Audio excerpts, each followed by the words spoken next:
Jennifer Aniston turned 56 this year, and what happened next shocked even her closest friends. Paparazzi caught her walking out of an awards show looking totally broken. No team, no family, just Jen and the cameras. The headlines came fast, but nobody guessed the real pain. Why has Jennifer's story hit a breaking point at 56? Let's find out. But this was not just about me. It was also saying something, insulting women that are out there doing this on their own. Most people think of Jennifer Aniston as rich, lucky, and famous. But if you look closer, her childhood feels more like a survival story than a fairy tale. Imagine being a kid, surrounded by movie stars, but never sure if your family will make it through the week. Jennifer was born in LA in 1969. Her dad, John Aniston, stars on TV. Her mom, Nancy Dow, acts and models. From the outside, their world looks perfect. But at home, it's the opposite. They move to New York when Jennifer's a toddler. Suddenly, at age 9, Jennifer's life gets turned upside down. Her dad leaves. There's no big fight, no warning. One night, he just stops coming home. Jennifer finds out from her mom. Her dad doesn't even tell her himself. Later, Jennifer calls this the most painful time of her childhood. After that, Jennifer and her mom are on their own, and things get complicated fast. Nancy cares about appearances more than feelings. She picks on Jennifer's looks, points out every flaw, and makes harsh comments about her weight and her nose. This goes on for years, even through middle school. For Jennifer, every family dinner becomes an audition to win her mom's approval. Then, when Jennifer's finally finding her footing as a young adult, her mom writes a book about their relationship without asking. Jennifer feels humiliated. When she marries Brad Pitt, she doesn't invite Nancy. They barely speak for years. I never thought my mom would not know my husband. On TV, it looks like Jennifer's life is picture perfect. In reality, she's learned to smile on cue and hide her real feelings. She's always waiting for things to fall apart again. This early heartbreak doesn't fade away. It follows her, setting the stage for everything that comes next, especially when she's forced into the world's brightest spotlight. Oh, it's really got that sexy smoldering thing going on. If you're enjoying this story, give us hype for this video right now. Hit that subscribe button and drop a like, so this series reaches every explorer out there. In 1994, something wild happens. Jennifer walks onto the set of Friends as Rachel Green, just 25 years old. The show explodes. In the first season, she gets $22,500 for every episode, a number that feels huge back then. You're never gonna make it! Well, I've got to try. Rachel, what are you going to say to him? I don't know. By the last season, she's one of 6 stars breaking TV history, pulling in $1 million per episode.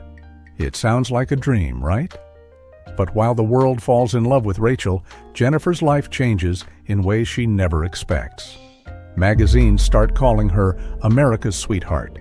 Her haircut is everywhere.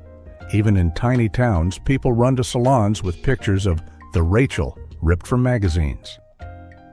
Salons see a 400% spike in women asking for that same style.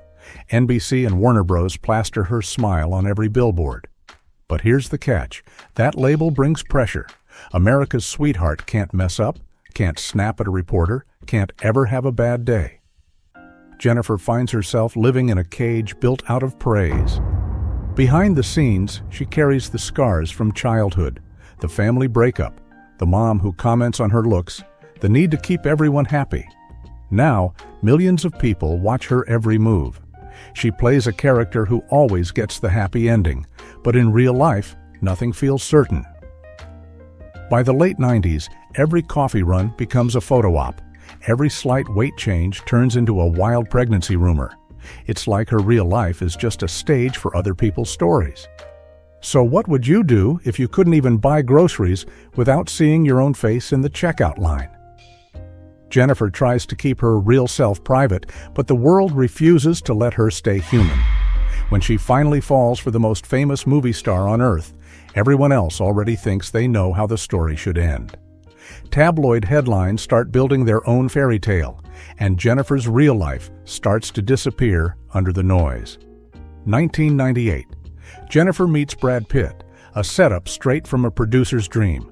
Two of the hottest names in Hollywood, both at the top of their careers. The first date is so secret, even the waiters don't realize who's sitting in front of them. But by the year 2000, their wedding is the talk of Malibu, with fireworks, a gospel choir, and helicopters circling above for just a peek. For 5 years, the press treats them like royalty. Every red carpet shot becomes a lesson in true love works. Fans think they own the story. Jennifer talks about wanting kids when the time is right. Brad calls her the love of my life on live TV. The hype machine grows. The pressure builds. Then, 2004 brought Mr. and Mrs. Smith. Brad works long hours with Angelina Jolie. Suddenly, the rumors get louder. No one admits anything, but every magazine gets a boost. By January 2005, Jennifer and Brad released a joint statement about their split, saying they remain caring friends. They push back on the cheating rumors, but everyone's already made up their minds. From that point, Jennifer becomes the sad ex-wife in every story. Tabloid covers with "Poor Jen" headline line up at grocery stores. Brad starts a new chapter with Angelina, and soon a growing family. Jennifer has to face the media alone while the world picks apart her heartbreak and wonders why she can't just move on. For years, Jennifer keeps her head up in public. She tells Vanity Fair that she felt blindsided, but stays classy. But the headlines get crueler, using her pain for clicks and sales. Every new movie, every single photo, brings the same old question: where's her baby? And why is she still alone? What if the real story behind those headlines is something even the tabloids never saw coming? A silent struggle with something almost every woman dreads seeing on the cover of a magazine, with one number that keeps coming back in gossip columns. By 2005, Jennifer's face was everywhere, but for all the wrong reasons. Every magazine stand shows her staring back under headlines about heartbreak, being single, and, most of all, babies. The rumors get so wild, one study counts more than 40 times tabloids claim she's pregnant over the next decade. Even a big lunch or a loose dress can spark another Jen's Baby Joy cover. Think about waking up and seeing strangers argue over your body every single month. Jennifer feels like her life isn't her own. People ask, career or kids, as if it's anyone's business. Friends defend her, but nothing stops the gossip. Are you pregnant?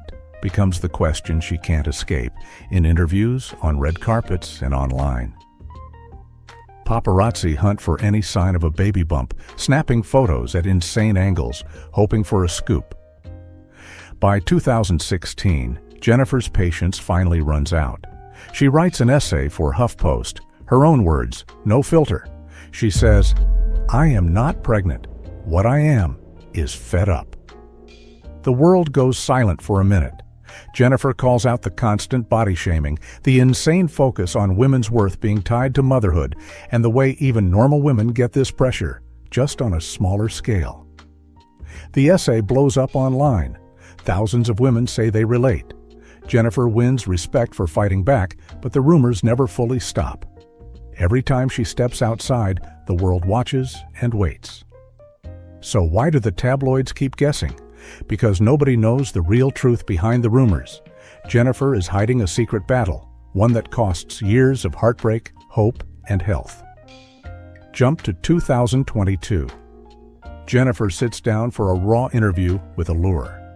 This time, she reveals something that shocks almost everyone. She tried for years to have a baby. Quietly, out of the spotlight. She did IVF, took supplements, and tried every doctor's advice. She says, "I would have given anything if someone had said to me, 'Freeze your eggs.'" That one line rewrites everything people thought they knew. While the world makes jokes about baby bumps, Jennifer is giving herself hormone shots and waiting for test results in private. For years, she watches others judge her, all while dealing with real pain and disappointment.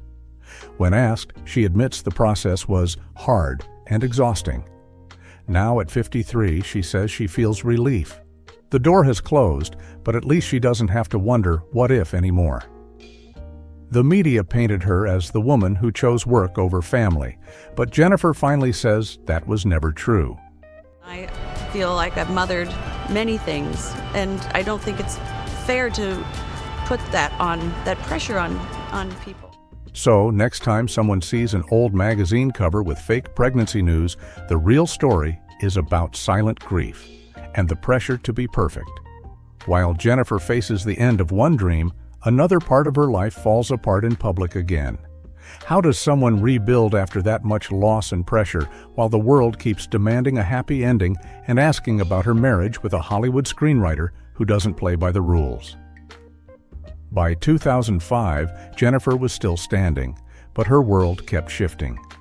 After Brad, she starts dating Vince Vaughn while filming the breakup. You think that I nag you? That's all you do! All you do is nag me! For a while, it looks promising, but the cameras follow them everywhere. Jennifer says later that Vince brought laughter back into my life, but the pressure from the media makes every argument bigger and every date night feel public. Their relationship can't survive the constant spotlight. Then she meets John Mayer, the musician with a wild streak and a habit of oversharing with the press. Their romance is unpredictable, sometimes sweet, sometimes stormy. Paparazzi trail them to hotel rooms and airports. John later admits he was an idiot about how he handled it all, and they split for good in 2009. Jennifer never slows down at work. She switches between romantic comedies and serious dramas, determined to prove she's more than just someone's ex-wife. She stars in movies like Marley and Me, The Breakup, and The Good Girl. Fans and critics notice her range, but headlines keep circling back to her personal life. In 2011, Jennifer found something different with Justin Theroux. He's an actor, screenwriter, and a little outside the Hollywood bubble. Friends say they seem truly happy, goofy, creative, a team. They married in 2015 in their own backyard in Bel Air, with only a few friends and almost no press. For a while, Jennifer says it finally feels peaceful.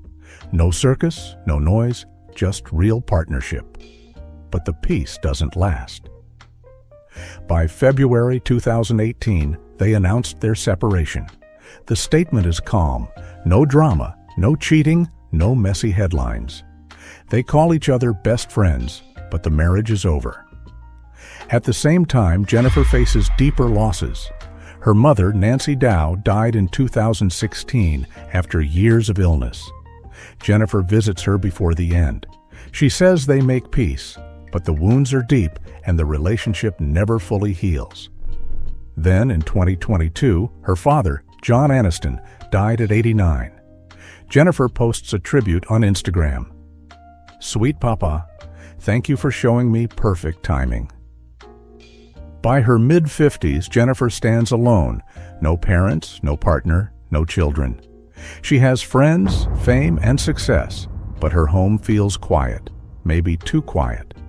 For all the glossy magazine covers, there's a sense of loss nobody can truly measure. So what happens when you lose the last pieces of your family and then lose one more person, someone the whole world loved for his quick jokes and bright blue eyes? October 2023 brings a shock that hits Jennifer harder than most people realize. Matthew Perry, her co-star and longtime friend, dies at age 54. For the world, he's Chandler Bing, a guy who makes millions laugh. Cheese. It's milk that you chew. Crackers, because your cheese needs a buddy. For Jennifer, he's much more. They meet at 25, start friends together, and share the stage for a decade. Their friendship goes far beyond scripts and sitcoms. Even after the show ends, they keep texting, sending old photos, laughing about memories no one else can fully understand. When Matthew dies, Jennifer shares a screenshot of one of their last texts. He sends her a picture of them laughing on set. "Making you laugh just made my day," he writes. She calls him one of the funniest people ever, and says they loved him deeply. I felt like I was gonna die if they didn't laugh. And it's not healthy, for sure.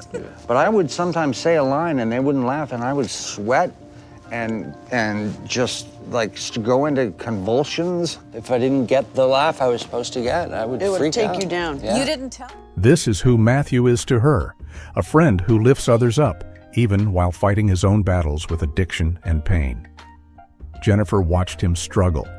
Rehab, surgeries, relapses. She stands by him, never giving up hope. The loss goes beyond a friend. It's the end of an era. By 2023, Jennifer has buried both parents and one of the only people who truly shared her wild ride to fame. She says in interviews that the Friends cast always felt like family.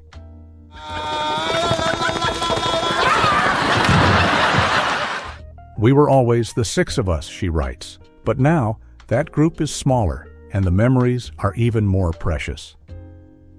Despite the grief, Jennifer keeps going. She pours herself into work. The morning show wins her awards and praise. She speaks out about therapy, boundaries, and self-care. In 2022, she told People magazine, "I want to be remembered for how I showed up for people." She knows fans still see her through the heartbreak lens, but she wants her legacy to be deeper, about kindness, growth, and surviving pain with strength. So after losing her parents and a beloved friend, with no partner or children in her house, Jennifer stands as proof that the real cost of fame is carried behind closed doors, while the world keeps watching and waiting for the next headline about her heart. Now, Jennifer Aniston is 56, with more money and recognition than almost anyone in Hollywood. Jennifer's real story is unfolding right now. Don't miss what happens next. Click the video on your screen right now, because the twists waiting for you will leave you speechless.